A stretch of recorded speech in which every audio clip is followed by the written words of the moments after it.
श्री कृष्ण दौत्यम नाम का नाटक संस्कृत प्रबोधिनी में है, कक्षा 12 वालों की पाठ्य पुस्तक में। उसका शेष भाग इस प्रकार है। दुर्योधनः कथम कथम दायाद्यमिति देवात्मजास्ते नेवार्हन्ति दायाद्यम।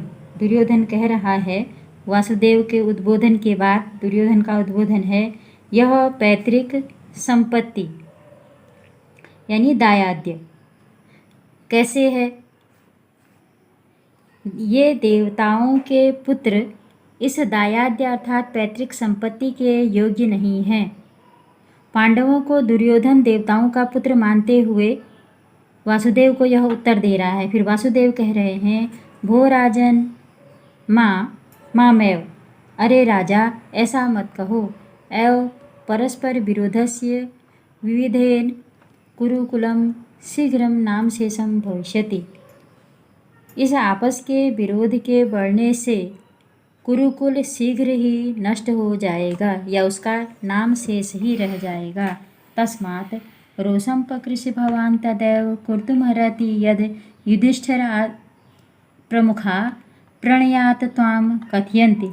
इसलिए रोष को छोड़कर अर्थात क्रोध को त्याग कर आपको वैसा करना चाहिए जैसा युधिष्ठिर आदि ज्येष्ठ प्रमुखा मैंने ज्येष्ठ, जैसा युधिष्ठिर आदि आपके ज्येष्ठ लोग प्रेम पूर्वक कहते हैं। दुर्योधन एक श्लोक में अपनी बात कह रहा है। देवात्मा जैर मनुष्याणाम कथम व बंधुता भवेत् पिष्टपेषणम एतताम पर्याप्तम छिद्यता कथे। मनुष्यों के पुत्रों के साथ देवपुत्रों का कैसे संबंध हो सकता है। इस विषय पर चर्चा हो चुकी है।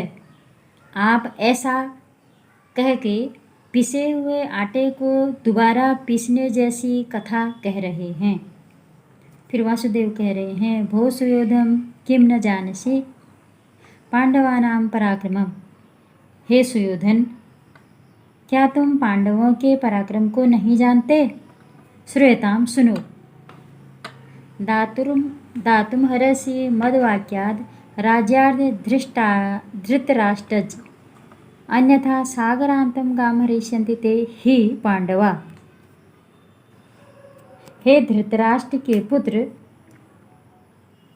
तुम मेरे कहने से अपने राज्य का आधा भाग पांडवों को दे दो, अन्यथा सागर के अंत तक वे पांडव पृथ्वी का हरण कर लेंगे या पृथ्वी को तुमसे छीन लेंगे। गाम मैंने पृथ्वी, हरिष्यन्ति मैंने हरण कर लेंगे या छीन लेंगे। यहाँ पांडवा बहुवचन है, पांडवों के लिए आया है। दुर्योधन कथम कथम कैसे कैसे हरिष्यन्ति ही पांडवा, वे पांडव कैसे हरण कर लेंगे। भो परुषवचन दक्ष अभाष्यस्त्वम अहम त्वद्वचोभि तृणमपि न दास्ये। अरे वो कठोर वचन बोलने में निपुण, तू अनुचित बात कहता है। मैं तेरे कहने के अनुसार या तेरे वचनों के अनुसार तिनके मात्र भी भूमि उनको नहीं दूंगा। वासुदेव कह रहे हैं, भो सुयोधन ननु क्षिपसि माम गच्छामि तावत्। अरे ओ सुयोधन, तू मुझ पर आरोप लगाता है तो मैं जाता हूँ। गच्छामि उत्तम पुरुष एक वचन, क्षिपसि मैंने आरोप लगाना, मध्यम पुरुष एक वचन। दुर्योधन कथम यास्यति किल केशव। दुर्योधन कह रहा है, यह केशव कैसे जाएगा। भो दुशासन आदयः बध्यताम केशव। अरे ओ दुशासन आदि, इस केशव को बांध लो। वासुदेव का उद्बोधन है, कथम बद्धकामो मा किल सुयोधनः।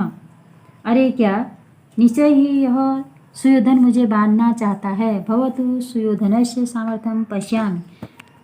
मैं सुयोधन अर्थात दुर्योधन के सामर्थ्य को देखता हूँ या देखूंगा। विश्वरूपम स्थितम, विश्व रूप धारण कर लिया सुयोधन यानी दुर्योधन। भो दूत, अरे दूत, तुम देवमाया सृजसी। तुम देवमाया का सृजन करते हो या देवमाया रचा रहे हो। नरपतिगण मध्ये अद्य त्वम अवश्यमेव बध्यसे। राजाओं के समूह के बीच तुम आज अवश्य ही बांधे जाओगे। आ तिष्ठे इदानीम, अरे ठहर जा। कथम न दृष्टः केशवः, केशव क्यों नहीं दिखाई दे रहा है। अयम केशवः, यह केशव है। अहो हसत्वम केशवः, अरे यह केशव सूक्ष्म रूप वाला हो गया है। आ तिष्ठे इदानीम, अरे ठहर जा। कथम न दृष्टः केशवः, केशव क्यों नहीं दिखाई दे रहा है। कथम न दृष्टः केशवः, केशव क्यों नहीं दिखाई दे रहा है। अयम केशवः, यह केशव है, यह केशव है।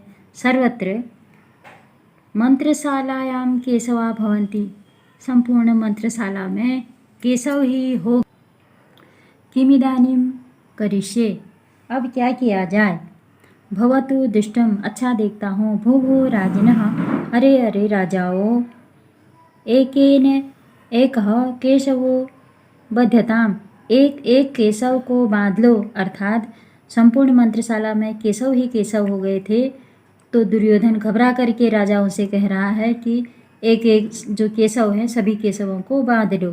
कथम स्वयं एव पाशुर्बद्धा पतंती राजान, कैसे स्वयं ही सारे राजा बंधकर गिरने लगते हैं। साधु हो जंबक, साधु शाबाश, अरे कपटी शाबाश।